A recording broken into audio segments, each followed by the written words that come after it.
wala nang mas lilinaw pa sa sariling pag-amin ni Senator Marcoleta. Tumanggap siya ng pera para magkaroon siya ng utang na loob sa mga taong yon. Isang maliwanag na admission against interest, sabi nga ng mga abogado. Bilang isang abogado, dapat alam ni Senator Marcoleta na dahil dito ay shoot siya sa balde sa kasong indirect bribery under Article 211 ng Revised Penal Code. Dahil member siya ng House of Representatives ng panahon na yun.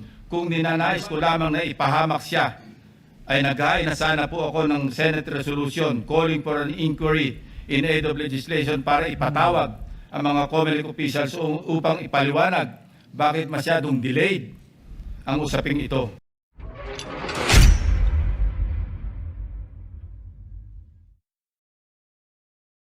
Yung question niya. Incidentally, since I mentioned the SOSE case with the COMELEC in violation of the Omnibus Election Code, kung ninanais ko lamang na ipahamak siya, ay naghain na sana po ako ng Senate Resolution calling for an inquiry in aid of legislation para ipatawag ang mga COMELEC officials upang ipaliwanag bakit masyadong delayed ang usaping ito. When the issue of Senator Marcoleta's failure to disclose his campaign contributors in his SOSE surfaced, our dear colleague tried to clarify the matter. In fact, during his own show, Saganang Mamamayan, dated November 8, 2025, he made the following disclosure. Please watch. Nelson, alam mo, mga kaibigan ko, nagbigay sa akin talaga. Alam mo, pakiusap lang nila. Isa, tanggapin mo ang tulong namin sa'yo. Okay. Congressman ako noon Kong. Kami po ay naniniwala na karapat dapat kang makarating sa Senado. Tanggapin mo ang ganito. Marami sila. Isa lang ang kanilang pakiusap sa Ano akin. po yun? Sana mo muna kaming i-disclose ang identity. Ngayon, kapag ka naglagay ako ng figure sa contribution, mapipilitan akong mag-disclose ng pangalan nila. Alam mo kung bakit? Merong kaakibat na kung tawagin ay deed of acceptance of donation. Paano yun ka ako? Contribution to eh. Hindi, sabi niya, binigay ko nga sa'yo contribution, pero utang na loob mo sa akin yan. Ituring mo na lang na utang, sabi niya. Utang na loob daw.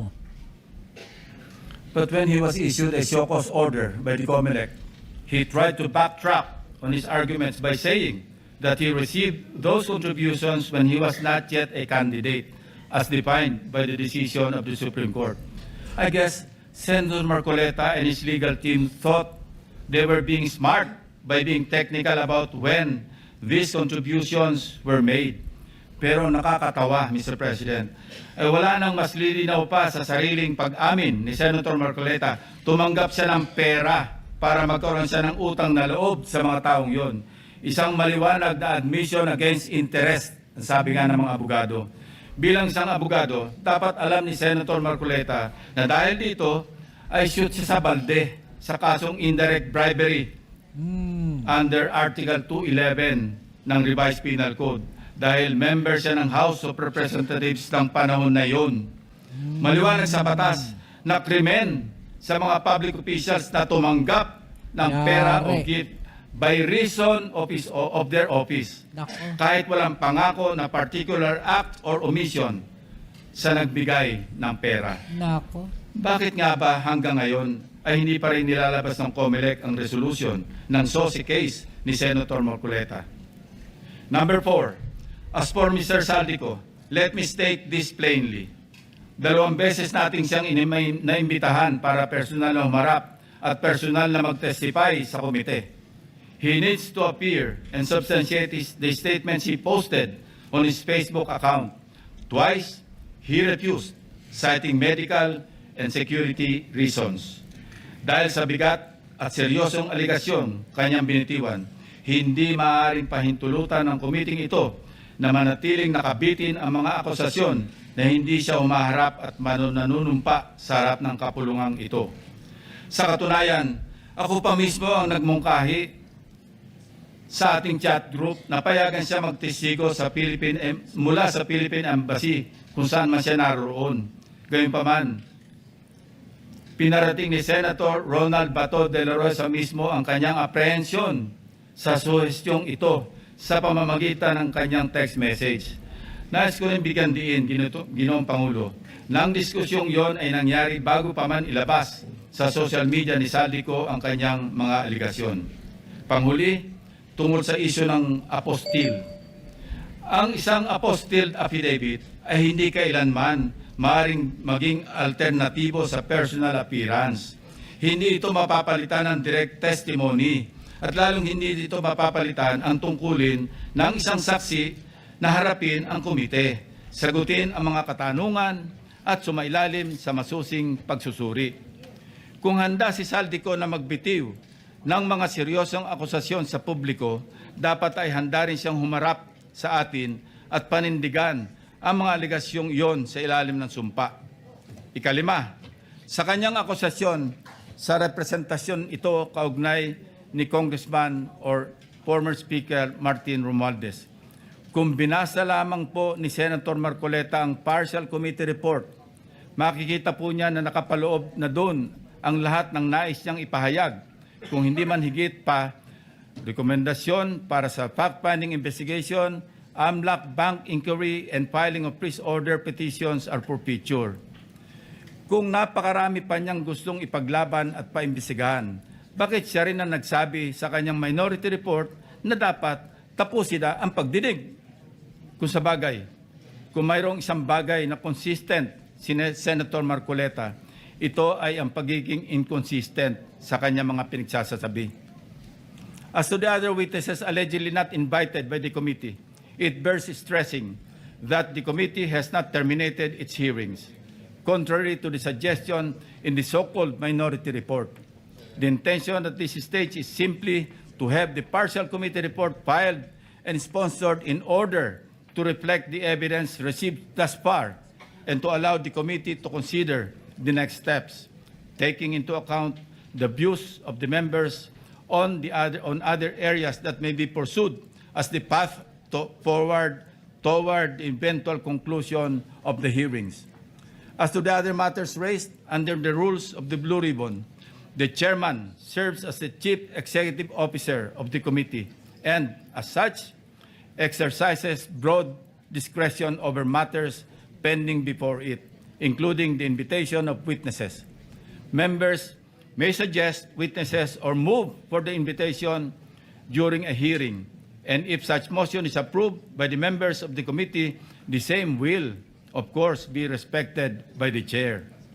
Pang-anim, sa kawalang kamatayang i-give up ang KIG remark na umabot din sa isang full privilege speech upang ipangalandakan na ako ay nasa likod ng pag-splice ng kanyang video upang siya ay siraan.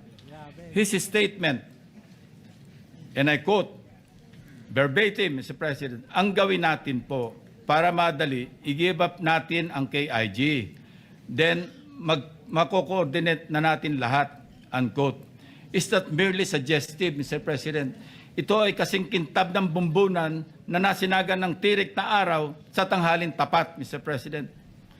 Sapat na ang kanyang hindi matapos-tapos na paliwanag na kesyo hypothetical daw, kesyo joke lang daw, ayon sa kanyang mga pahayag at kalaunan, gusto pa niya amyandahan o i-correct ang journal ng Committee on National Defense of the Commission on Appointments. Mag-ingat po tayo rito, Mr. President, sa kanyang gusto mangyari. Your Honor, being the chairman of the Commission on Appointments and some of us here as members, we must study diligently the legal implications of Senator Marcoleta's motion now pending before the Commission on Appointments. Anyway, going back to his, i-give up natin yung KIG statement na in-splice ko daw, na marin ko pinabubulaanan. Ang masasabi ko bilang analogy sa kanyang sitwasyon ay ganito. When one looks the same as when he does before going to bed at night, how can there be splicing? Inversely, Mr. President, when one looks different going to work during daytime from before going to bed at night, that's when splicing becomes evident. Matanong ko lang po, sino ngayon ang magaling mag-splice, Mr. President? Hindi ko kasalanan ng mga salitang nagmula sa sarili niyang bibig. May tawag nga dito ang mga Gen Z. Classic case of gaslighting. Number 7, sangkatutak na ang mga pahayag ni Senator Marcoleta na napakalinaw na hindi pumapabor sa ating pambansang interes. Sangkatutak na rin ang mga nagbigay ng kanilang mga negatibong reaksyon. Ngunit sa hulit-huli, ako pa rin ang sinisisi ni Senator Marcoleta. He even went far beyond by debunking and undermining the historical facts about Tomas Cloma. Senator Marcoleta said, I was all wrong when I said that this Pratt list was discovered and consequently occupied and owned by lawyer and businessman Tomas Cloma, citing the principle of terra nullius or res nullius. It was for him a historical distortion. Curiously, Mr. President, these narratives align with those of the Chinese narratives, plucked directly from the People's Republic of China's Ministry of Foreign Affairs official website, Mr. President. Let's show the slides.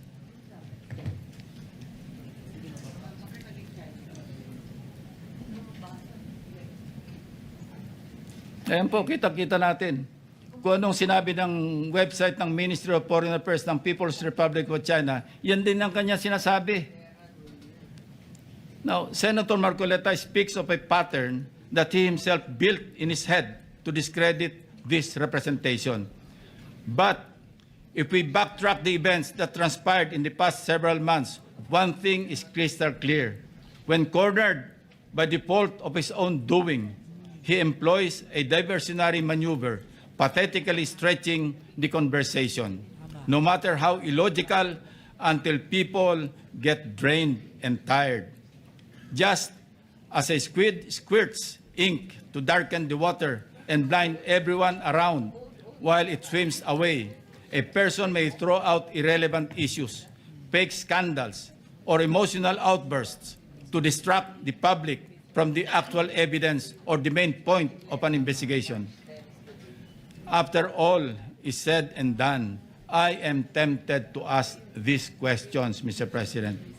On the West Philippine Sea, which side of the South China Sea is Senator Marcoleta on? On the anomalous graft-ridden flood control projects, is Senator Marcoleta for the Discayas or the people of the Philippines? I think we know the answers, Mr. President. Thank you, distinguished colleagues, and thank you, Mr. President. Majority Leader.